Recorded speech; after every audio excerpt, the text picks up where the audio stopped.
দেখুন বন্ধুরা, এক হাঁড়ি ভাত বসিয়ে দিয়েছি আজকে, কারণ বাড়িতে অনেক লোকজন খাওয়া দাওয়া করবে ষষ্ঠী উপলক্ষে, জামাইরা সব। তার জন্য বড় হাঁড়িতে ভাত হচ্ছে। এদিকে পটল চিংড়ির জন্য পটল কাটা হচ্ছে, পটল আর আলু।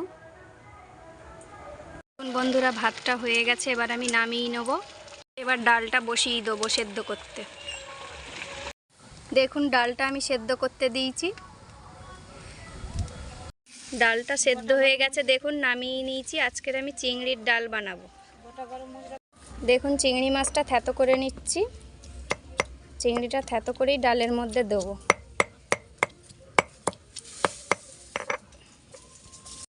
এবার চিংড়িটা তেলের মধ্যে দিয়ে দিচ্ছি।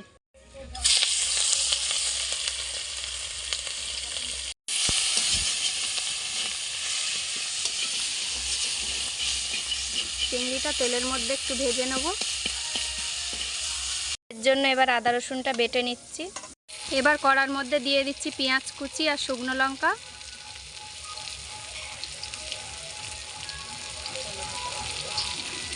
আর দিচ্ছি কটা কাঁচা লঙ্কা গোটা।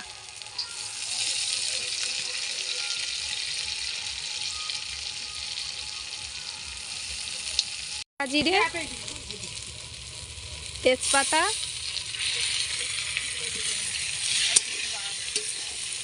বাটা। ডালটা এর মধ্যে ঢেলে দেবো।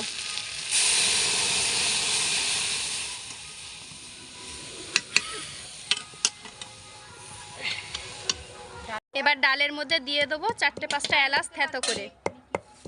ডালের মধ্যে নুন আর থেতো করা এলাচটা দিয়েই ডালটা ফোটাবো।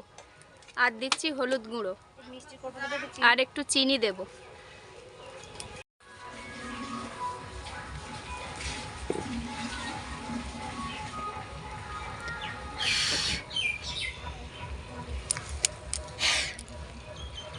পটল চিংড়ির জন্য পটলটা তেলের মধ্যে দিয়ে দিয়েছি, ভালো করে পটলটা ভেজে নেব। দেখুন, চিংড়ির ডালটা হয়ে গেছে, আমি নামিয়ে নিয়েছি। এটার মধ্যে আর আলাদা করে গরম মশলা দিলাম না, কারণ ডালটা ফোটার সময় আমি এলাচ দিয়ে দিয়েছিলাম। ডালটা একদম রেডি হয়ে গেছে।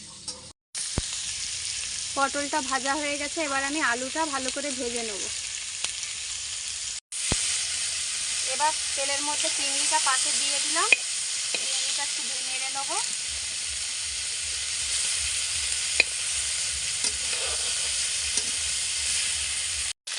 কড়ার মধ্যে দিয়ে দিয়েছি তেল। তেলে দিচ্ছি গোটা গরম মশলা,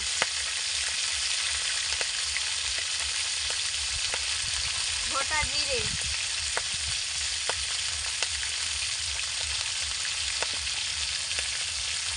তেজপাতা, আর দিয়ে দিচ্ছি পেঁয়াজ কুচি।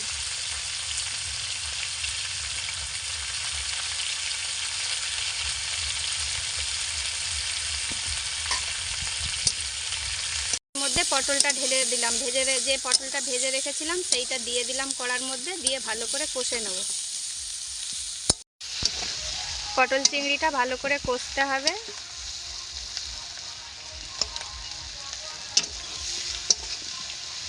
এবার এর মধ্যে দিয়ে দিচ্ছি অল্প চিনি। দেখুন, এবার এর মধ্যে দিয়ে দিচ্ছি জল।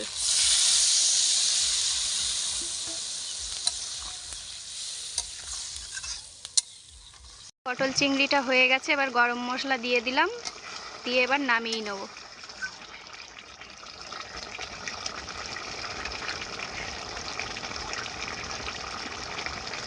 এবার নামিয়ে দেবো পটল চিংড়িটা। কড়ার মধ্যে তেল দিয়ে দিচ্ছি মাংসর আলুটা ভাজার জন্য।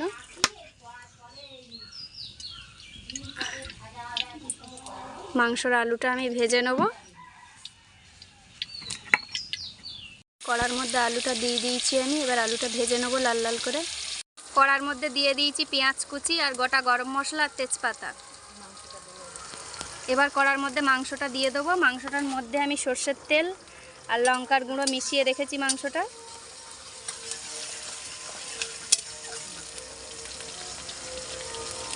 এবার কড়ার মধ্যে ঢেলে দিচ্ছি মাংসটা।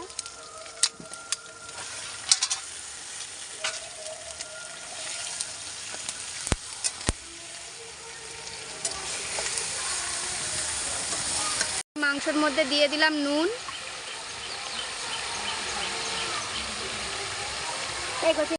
এবার মাংসের মধ্যে দিয়ে দিয়েছি হলুদ, এবার দিয়ে দেবো আদা রসুন বাটাটা।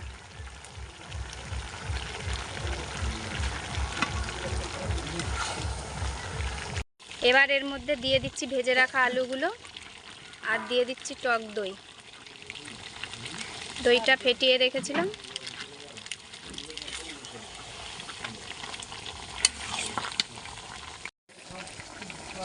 মাংসটা ভালোভাবে কষে নিতে হবে, আসলে অনেকটা মাংস তো একসঙ্গে, এটা 3 কেজি মাংস আছে পুরো। মাংসটা ভালোভাবে কষতে হবে। দেখুন দই দিতেই মাংসটায় জল বেরিয়ে গেছে।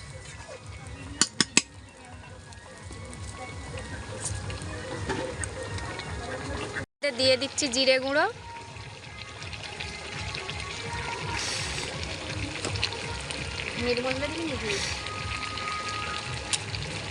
দিচ্ছি ধনে গুঁড়ো, এবার দিয়ে দিচ্ছি এতে মিট মশলা। দেখুন মাংসটা কীরমভাবে তেল ছেড়ে গেছে চারিদিক দিয়ে। সব গুঁড়ো মশলা আমি এর মধ্যে দিয়ে দিয়েছি। এবার মাংসটা আরও ভালো করে কষে নিতে হবে। মুরগির মাংস যত কষবেন তত স্বাদ হবে।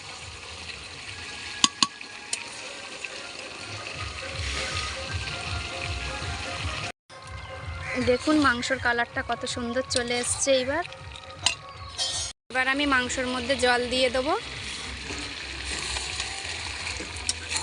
মাংসটা আমার ভালোভাবে কষা হয়ে গেছে, এবার এটার মধ্যে জল ঢেলে দেবো। দেখুন মাংসটা হয়ে গেছে,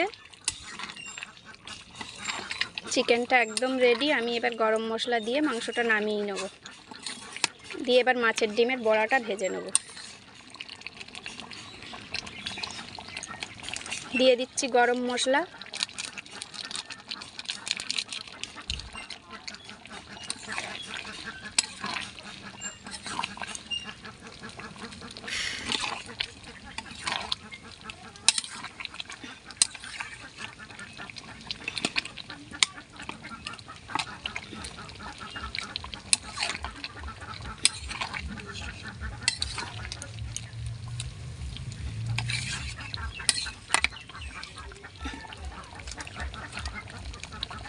মাংসটা আমি নামিয়ে নিয়েছি। এবার আমি মাছের ডিমের বড়াটা তৈরি করে নেব। মাছের ডিমের বড়া বানানোর জন্য আমি নিয়ে নিয়েছি মাছের ডিম। কতটা মাছের ডিম দেখুন, এটা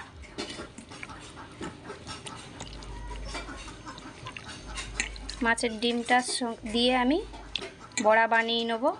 মাছের ডিমের বড়ার মশলাগুলো আমি এবার করে নেব।